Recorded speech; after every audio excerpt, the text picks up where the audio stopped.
Hello everyone, my name is Surabhi Singh और आज मैं आपसे टॉपिक कवर करने वाली हूँ सेफ्टी का। इसके पहले मैंने जनरल प्रिंसिपल ऑफ डिज़ाइन को कवर कर दिया था, जिसमें इकोनॉमिक डिज़ाइन क्या होती है, conceptual design, parametric design, detail design. तो ये टॉपिक आपका अप टू 10 लेक्चर्स में कवर हो गया है। ड्राइंग अपने आप में ज़्यादा समय लेगा, इस पर भी आपको ऑलमोस्ट 8 से 10 लेक्चर्स मिलेंगे। तो पहले मैं एक छोटा टॉपिक कवर कर देती हूँ, that is importance of safety. और इससे हर साल 1 से 2 क्वेश्चन आने मैंडेटरी हैं। अभी तक तो एटलीस्ट 4 साल में पूछे ही गए हैं, तो होपफुली आपको ये टॉपिक स्कोरिंग होगा, इंपॉर्टेंस ऑफ सेफ्टी। और ये क्यों ऐड किया गया है ये भी आपके लिए जानना बहुत ज़रूरी है अगर आप इंजीनियरिंग बैकग्राउंड से हैं। ऑब्वियसली अगर आप ये लेक्चर सुन रहे होंगे तो इंजीनियरिंग बैकग्राउंड से ही होंगे, either electronics, electrical, mechanical, civil. तो इंपॉर्टेंस ऑफ सेफ्टी जानना आपके लिए बहुत ज़्यादा ज़रूरी है। तो आइए शुरू करते हैं।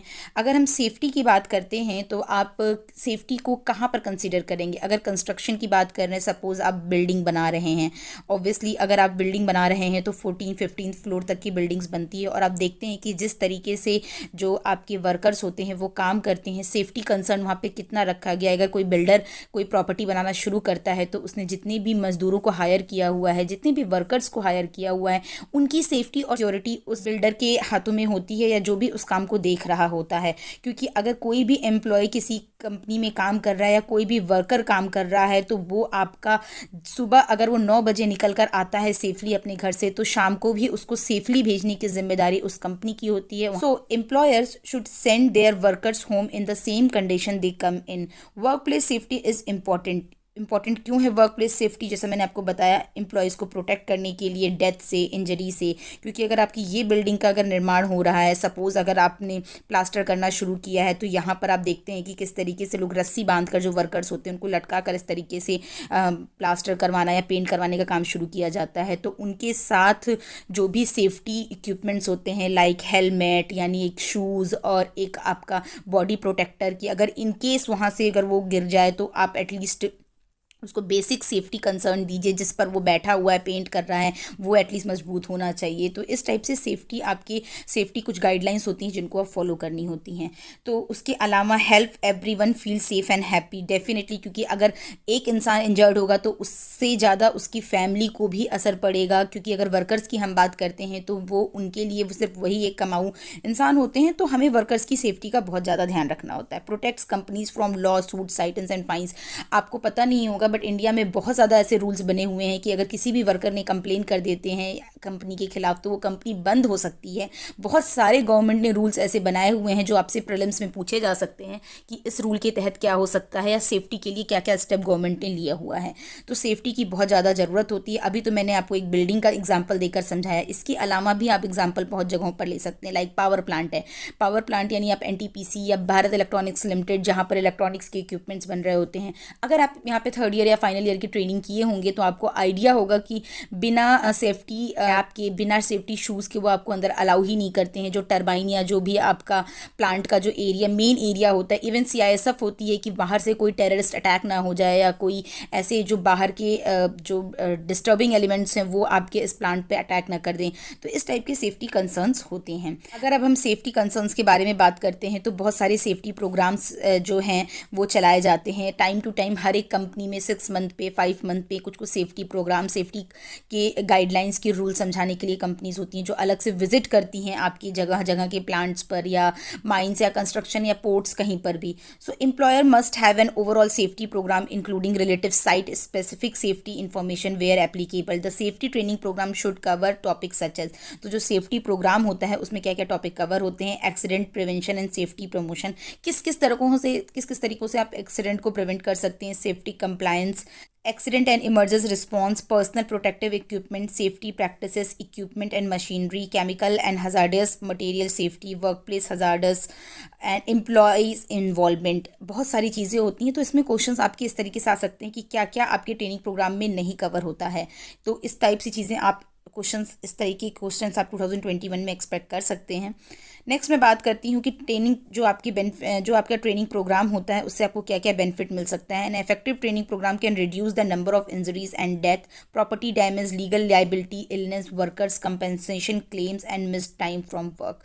यानी नॉर्मली अगर आपको याद हो तो ऊंचाहार में एक एनटीपीसी का जो प्लांट है वहाँ पर आज से 2 से 3 साल पहले एक बहुत ही भयानक इंसिडेंट हुआ था। 10 से 15 मजदूर मर गए थे और बहुत ही जीएम एजीएम के लेवल, हायर लेवल के लोगों तक की डेथ हुई थी वहाँ पर, और वो बहुत ही ज़्यादा भयानक इंसिडेंट था, बिकॉज आपको बॉडी तक नहीं मिली थी। वो प्लांट जो आपका एनटीपीसी प्लांट होता है, वहाँ पर अंदर टरबाइन में इतना ज़्यादा हीट होता है, इतना ज़्यादा स्टीम में प्रेशर होता है, इतना ज़्यादा टेम्परेचर हाई होता है कि, और मज़दूर वहाँ पर काम कर रहे होते हैं, तो एक छोटी सी लापरवाही भी बहुत बड़ा हजार्डस रूप ले सकती है।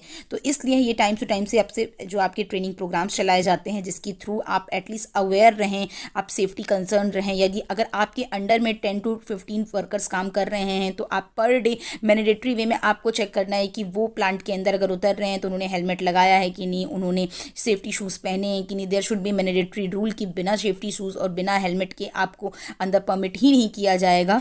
तो ये सारी चीज़ों पर आपको बेसिकली ध्यान रखना है। नेक्स्ट मैं अक्सर बात करती हूँ कि क्या डिफरेंट है आपका accident, incident and near miss में। तो एक्सीडेंट जो होता है जिसमें जिसके थ्रू, जैसे मैंने आपको बताया, अभी एग्जांपल दिया ऊंचाहार के एनटीपीसी पावर प्लांट का, जहाँ पर एक्सीडेंट हुआ था, तो उसमें पर्सनल इंजरीज होती है, पर्सनल डेथ होती है, तो प्रॉपर्टी तो आपकी डैमेज होती ही है। ऐसे it is an unplanned event that result in a personal injury और अ प्रॉपर्टी डैमेज। नेक्स्ट आता है इंसिडेंट। इंसिडेंट में बेसिकली होता है कि आपका प्रॉपर्टी डैमेज होती है but it does not result in a personal injury. यानी इंसिडेंट हम बोलते हैं कि ऐसा एक इंसिडेंट हुआ था, मतलब कहीं आग लग गई थी तो लोगों को सेफली निकाल लिया गया, बट एटलीस्ट पर्सनल लॉस किसी का नहीं हुआ, प्रॉपर्टी का लॉस हुआ। And unplanned event that does not result in personal injury but may result in a property damage or a worthy of recording. Next आता है नियर मिस, यानी एक ऐसा इंसिडेंट जो हुआ नहीं बट अगर हो जाता तो बहुत बड़ा लॉस होता। यानी सेफ्टी कंसर्न को रखते हुए टाइम से एक्शन लेने की वजह से जो आपका इंसिडेंट है वो से रुक गया। द एक्सीडेंट इंसिडेंट और अ event that did not happen but would have happened except for the luck of the draw. They can be the result of individual action, established process or a procedure, maintenance failure and a few others. Next मैं आपसे बात करती हूँ कि क्या क्या जगहों पर आपके सेफ्टी ज़रूरी होती है, क्या क्या हजार्डियस चीज़ें, क्या क्या खतरनाक चीज़ें हैं जो आपकी कंपनीज़ में या आपके कंस्ट्रक्शन में चीज़ों को आपके हार्मफुल हो सकती हैं। Any facility, location, equipment, tool, job, task और action that present a potential of a serious injury. यानी सीरियस इंजरी का मतलब, जैसे मैंने आपको बिल्डिंग की बताई है कि यहाँ पर ये जो टास्क है ऊपर पेंट करना, ठीक है, ये जो एक्शन है ये आपका सीरियस इंजरी और डेथ ऑफ एम्प्लॉयज़ की तरफ जा सकता है। तो ऐसी क्या क्या चीज़ें हैं, क्या क्या टूल हैं, क्या क्या टास्क हैं, उसके बारे में हम यहाँ बात करेंगे। Serious injuries are those that result in a time loss and और hospitalized beyond a emergency room visit. In other words, a hazardous is the potential for harm. In practical terms, a hazardous often is associated with a condition or activity that if left uncontrolled can result in an injury or illness. यानी है, अभी मैं आगे इसमें discuss भी करूंगी कि क्या क्या चीज़ें, क्या क्या खतरनाक या क्या क्या चीज़ें ऐसी हो सकती हैं जो आपकी सीरियस इंजरीज की तरफ जा सकती हैं। तो हम हजार्डियस की बात करते हैं। The hazardous can be classified in the following category. सबसे पहले आता है सेफ्टी हजार्ड। ये सबसे कॉमन है जिसको किसी भी वर्क प्लेस पर एक समय से दूसरे समय तक आपका रखा जाता है। There are the most common and will be present in most work place at one time और another. They include unsafe condition that can causes injury, illness or a death. तो फर्स्ट है आपका spills on the floor और a tripping hazard such as a blocked air cells और a cord running across the floor. कभी कभार होता है कि आपके फ्लोर पर ही कोई थ्रेड या कोई भी ऐसी चीज़ें होती हैं जो आपकी सेफ्टी के लिए बहुत ज़्यादा ज़रूरी होती हैं। ऐसे कोई पानी ही अगर आपका रखा हुआ है, या पानी ही सपोज़ आप किसी रेस्टोरेंट या होटल में गए हैं, पानी ही फैला हुआ है और उसको सीरियस तरीके से क्लीन नहीं किया गया है, तो वहाँ से फिसलने के, गिरने के चांसेस होंगे। Working from height including ladders for any raised work area, जैसे मैंने आपको बताया कंस्ट्रक्शन के टाइम पे, तो ये आपकी सेफ्टी हजार्ड्स में आता है। Unguarded machinery and moving machinery part guard remove, जैसे आप देख रहे थे पावर प्लांट में, बताती हूँ जैसे, या एक तरीके से देखते हैं कि जो जहाँ से पानी निकलता है तो वो मोटर घूम रही होती है, तो जो भी उसको यूज़ कर रहा है, जो भी वर्कर उसके थ्रू काम कर रहा है, तो वो आपकी गार्डेड होनी चाहिए, यानी सेफ्टी उस पर पहले से लगी होनी चाहिए।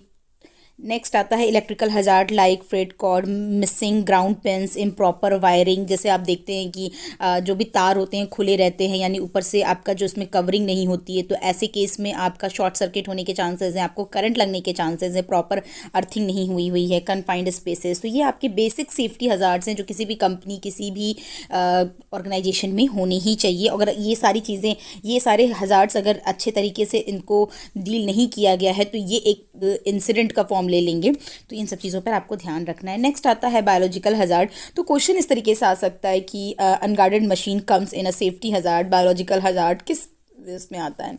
नेक्स्ट आता है आपका biological hazard. It is associated with working with animal, people, infections और अ प्लांट मटेरियल। जैसे कभी कभार कोई बैक्टीरिया या वायरस है, जैसे अभी हम कोविड का देख रहे हैं, बैक्टीरिया कैसे ज़्यादा फैल रहा है, मतलब किसी के छींकने से ही फैल जा रहा है, एटमॉस्फेयर में ये हो रहा है, इसलिए नॉर्मली इसके प्रोटेक्शन में हम लोग मास्क लगा के निकलते हैं। तो इस टाइप के bacteria, virus, insect bite, animal and bird dropping जिसके थ्रू होता है, प्लांट्स के थ्रू फैलता है, ball blood and other body fluids के थ्रू जो फैलता है। बायोलॉजिकल हजार्ड जैसे एड्स का आपने नाम देखा था कि निडल या मतलब ऐसी इन्फेक्शियस बीमारी, तो इस टाइप के जो हजार्ड्स होते हैं ये basically school, day care facility, college, universities, hospital, laboratory, emergency response, nursing home, outdoor occupations में ज़्यादा चांसेस होते हैं। It may expose you to biological hazard. Type of things you may include this. तो ऐसी जगहों जैसे स्कूल जैसे organisation हुआ या आपका लेबोरेटरी हुआ, जैसे निडल्स वगैरह हैं, एक बार यूज़ करने के बाद उसको प्रॉपर डिस्पोज ऑफ करना ज़रूरी है। तो ये आपका सारा बायोलॉजिकल हजार्ड्स में आता है। नेक्स्ट मैं आपसे बात करती हूँ फिजिकल हजार्ड। फिजिकल हजार्ड में बेसिकली आपका रेडिएशंस आते हैं। जैसे अगर हम बहुत सारे एक्सपेरिमेंट करते हैं तो एक्सरेज यूज़ करते हैं, EMF, microwave, radio waves use करते हैं, जो आपका देखते हैं कि बीटा रेज और जो भी आपका कैसे किस तरीके से आपका इसके रेडिएशंस का साइड इफेक्ट होता है। एक्सरे वगैरह किसी भी प्रेग्नेंट लेडी को हम एक्सरे अवॉइड करने को कहते हैं क्योंकि वो रेज आपकी बॉडी में हार्मफुल होती हैं। तो high exposure to sunlight, ultraviolet rays, temperature extremes या कांस्टेंट लाउड नॉइज, ये सारी आपकी फिजिकल हजार्ड्स में आती हैं।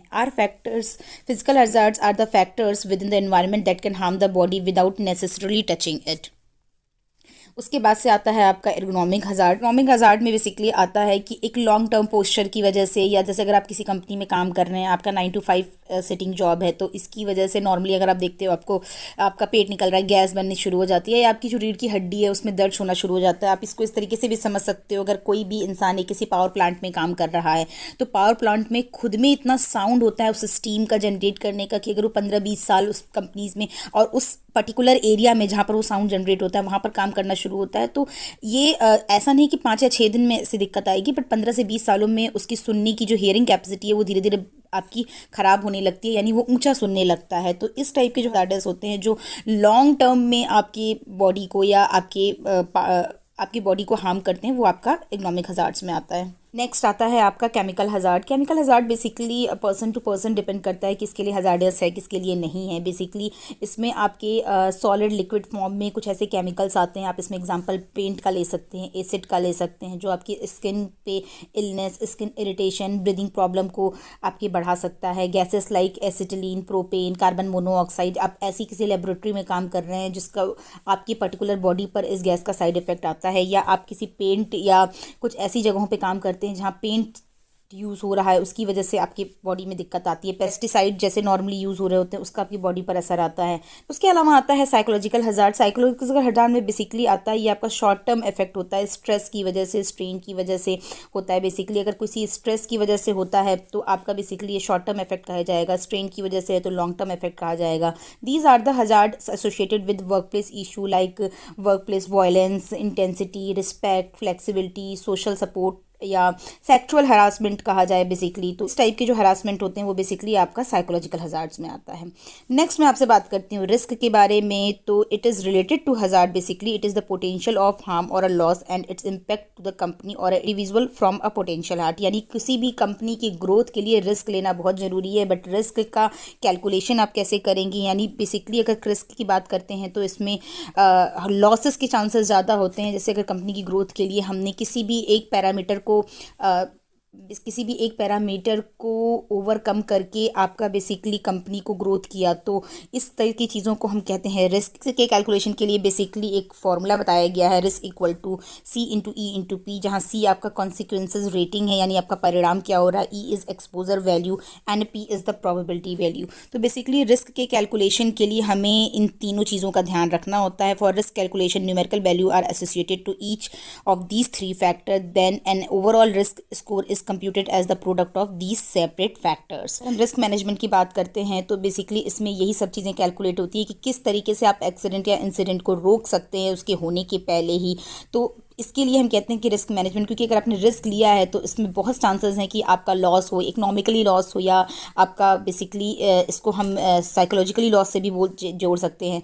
तो risk management is an extremely important process that involves preventing incident and accident before they can take place. It is done by assessing risk based on a safety report and the significance and the frequency of safety related events that have occurred in the past, taking appropriate measures the risk level and keeping risk within the tolerable limit। तो risk, अगर आप risk ले रहे हैं तो risk का management भी बहुत ज़्यादा इंपॉर्टेंट है, रिस्क को मैनेज भी करना आना चाहिए। नेक्स्ट वीडियो में मैं आपसे बात करूंगी OSHA के बारे में। OSHA बहुत ही इंपॉर्टेंट टॉपिक है, तो ऑक्यूपेशनल सेफ्टी एंड हेल्थ के बारे में उसमें बात करूंगी, क्या क्या चीज़ें इन पर इंपॉर्टेंट होती है। तो इसमें अभी एटलीस्ट 2 से 3 लेक्चर सेफ्टी के बनेंगे, तो इस वीडियो को कंटिन्यूएशन में ज़रूर सुनिएगा। Thank you.